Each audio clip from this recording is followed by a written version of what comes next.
Ok. Bueno, muy buenas tardes. Primero que todo, de parte del profesor Adrián Vergara, pido disculpas porque tuvo una situación particular y no va a estar acá, entonces solo voy a exponer yo. El título de la ponencia es el lenguaje claro, el derecho a comprender y el aporte de la investigación lingüística. A ver si me sirve. No se pasa. A ver. Ahora sí, ok. El objetivo es presentar todo lo que se ha trabajado desde el léxico, ¿verdad? En el proyecto de lenguaje claro y particularmente voy a exponer la metodología y algunos resultados. ¿Por qué no se ve? Ah, ok. En primera instancia, bueno, está lo que es el derecho a comprender, que es el fundamento para el ejercicio de todos los derechos y deberes. Si una persona no comprende un texto jurídico, pues no va a saber cuáles son sus derechos, ¿verdad? Dentro de la sociedad. Entonces, esa comprensión textual es el primer paso para tener derecho a la información, acceso a la justicia, a un trato justo. Y esa misma comprensión textual, pues es el pilar de la democracia, ¿verdad? Para que haya transparencia y acceso a la información. Unido al derecho a comprender está también el concepto de lenguaje claro, que se define como la utilización de un diseño textual y un estilo de redacción que permita que la persona destinataria principal, es decir, a la que está dirigida el texto, pueda comprender la información relevante, comprenderla y utilizarla. Algo que hay que aclarar es que el lenguaje claro no llega a sustituir el lenguaje especializado, ¿verdad? Es simplemente un instrumento que se le da a la ciudadanía para que haya una comunicación óptima. Para contar un poco de cómo nace este proyecto de lenguaje claro, bueno, en el 2016 se dan los primeros acercamientos, 2019 es que inicia este trabajo con el Poder Judicial, ya en el 2020 se firma el convenio entre el Poder Judicial y la Universidad de Costa Rica, en el 2022 se publicó el lenguaje claro, manual de redacción de textos jurídicos, que fue un manual que se hizo para el Poder Judicial. Y ahorita en el 2023, bueno, está el diseño de un curso para la escuela judicial, que esto es para las personas juzgadoras, y también el desarrollo de creación de glosarios. Dentro de los proyectos con el Poder Judicial, digamos, las líneas temáticas, se ha trabajado con análisis sintáctico de sentencias, del léxico, la referencialidad, también estudios sobre la comprensión de sentencias. Actualmente se está trabajando en un modelo de resumen de sentencias. También hay análisis de audiencias orales y la creación de glosarios. La metodología de trabajo, ¿verdad? Bueno, primero está el análisis de los textos, después se verifica su nivel de lecturabilidad según la categoría de análisis de textos. Después de verificar ese nivel, pues se establecen unas propuestas en lenguaje claro. Estas propuestas pasan por validación experta de personas en derecho y también de lingüistas. Y por último, que es muy importante, la validación ciudadana. Generalmente se toman en cuenta personas que no tengan ningún conocimiento en derecho. ¿Cuáles han sido los resultados internos del proyecto? Bueno, hay 10 estudiantes de Filología Española especializadas, estamos especializadas en lenguaje jurídico, el seminario de graduación, perdón, fue sobre el lenguaje jurídico. 8 estudiantes de la Maestría Académica en Lingüística que estamos desarrollando nuestra investigación sobre el lenguaje jurídico legislativo. También hay 2 proyectos de investigación inscritos en el INIL y se han dado capacitaciones, talleres a lo largo del país, cursos sobre el lenguaje claro. Estos cursos ahorita se están dando para la oficina jurídica acá de la Universidad de Costa Rica. Bueno, la lecturabilidad, que es un concepto que se ha tratado en todos los trabajos de investigación que se han hecho, que es el nivel de facilidad o dificultad que tiene un texto para ser comprendido por la persona destinataria en la situación comunicativa prototípica de ese género textual, ¿verdad? En la lecturabilidad de la dimensión léxica se toman dos criterios. Uno es la densidad léxica y la sofisticación léxica. Esto es para saber qué tan complejo puede ser el léxico en un texto. Ahora bien, voy a hablar de los proyectos que se están elaborando desde el léxico. Yo he trabajado con el léxico en sentencias y también voy a hablar un poco de los glosarios.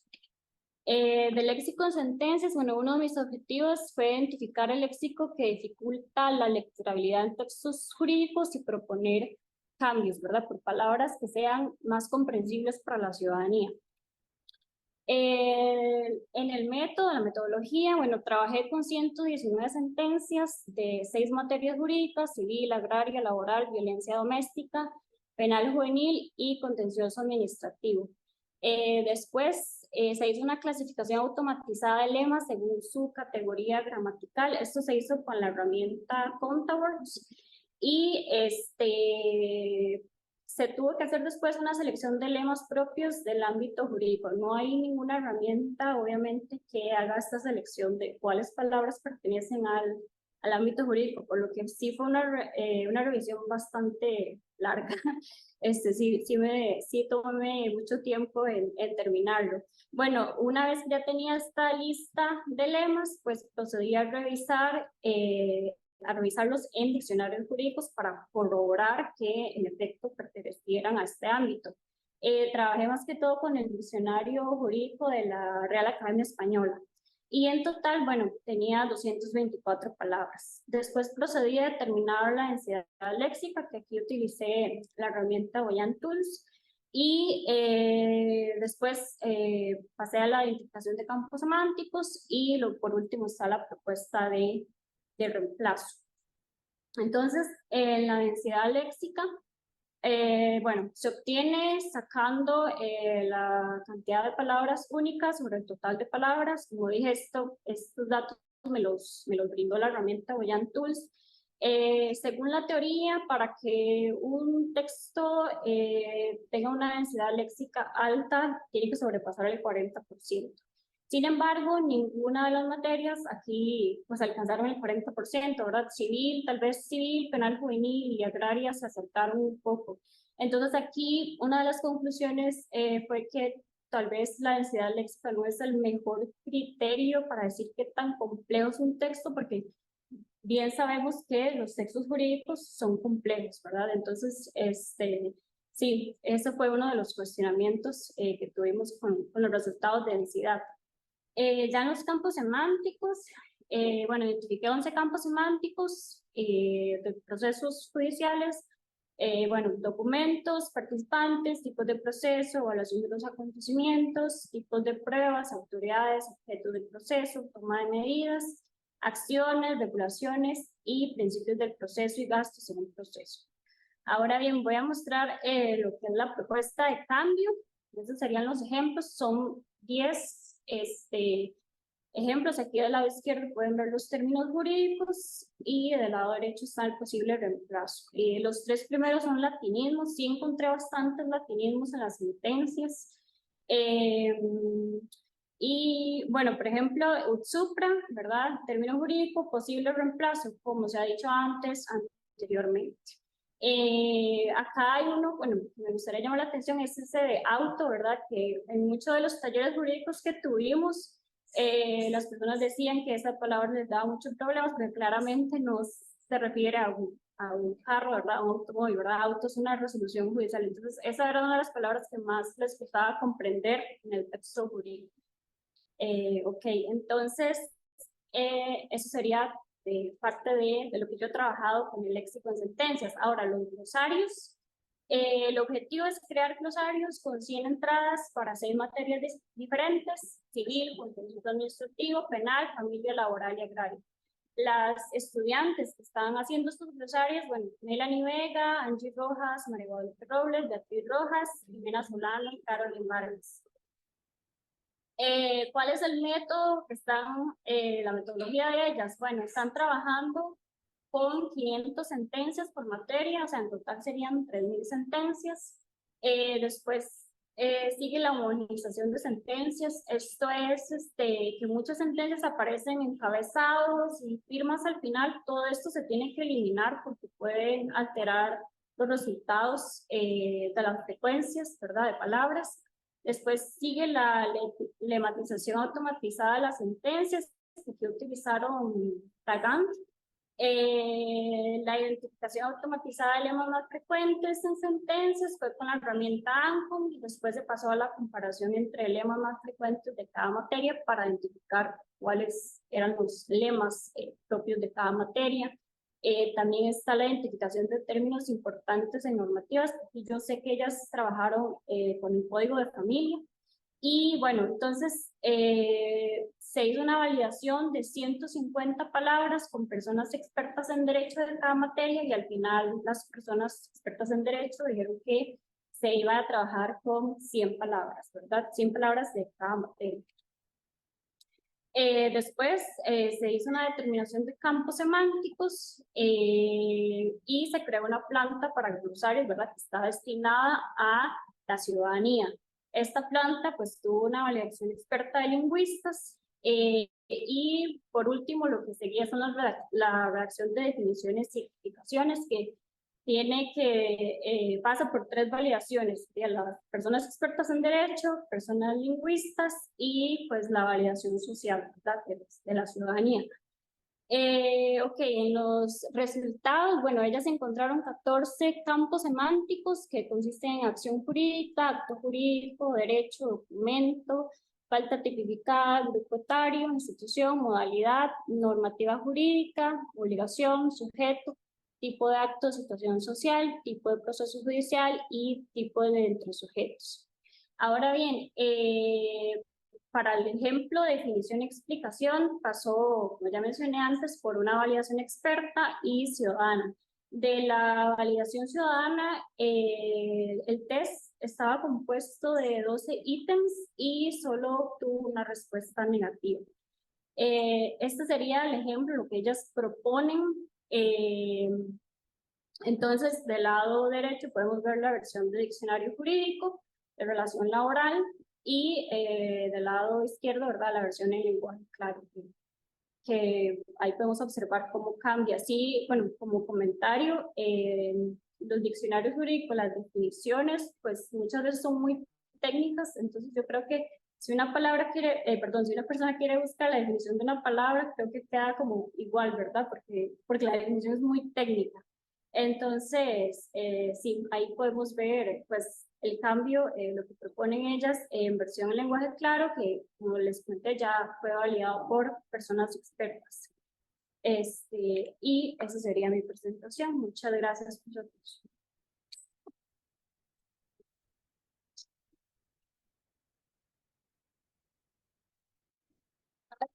Adrián Vergara, que está directamente y ya la licenciada Benavides por su presentación. Abrimos ahora el espacio para comentarios, preguntas. Si alguien quiere tomar la palabra, sí.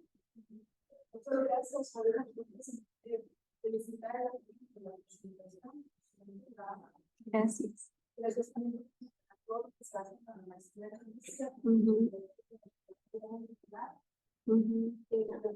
ahora que mencionó, pero es que ya crisis para Ajá, licenciatura. Ajá. Pero que como una oficina que está trabajando con textos de los dispositivos médicos para que la comunicación que se están hablando. Y eran los con chat para clasificar el léxico especializado en no especializado. Ajá. Y funciona así. Obviamente, para que es una función manual. Que hay que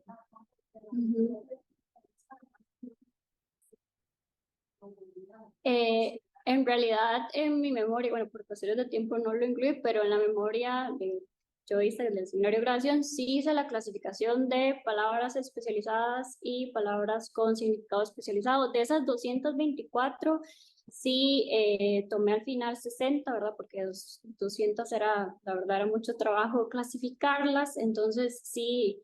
Sí, era uno de mis objetivos, clasificar las palabras en esos 2 grupos, ¿verdad?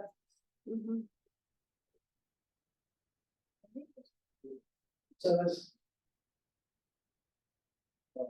En ese momento ustedes no tuvieron acceso al Poder Judicial. ¿Al qué, perdón? Al Poder Judicial. No, para obtener el corpus. Sí, no. No, el leccionario del Poder Judicial. Sí, no, en ese momento sí, yo este año he estado trabajando con ese diccionario, pero en el momento que yo empecé con la tesis no estaba disponible. Sí, pero ya lo he consultado bastante. Luego está el otro diccionario para hispánico.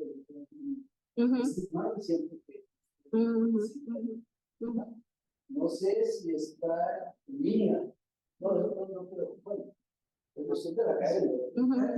Así que sí. Si no, yo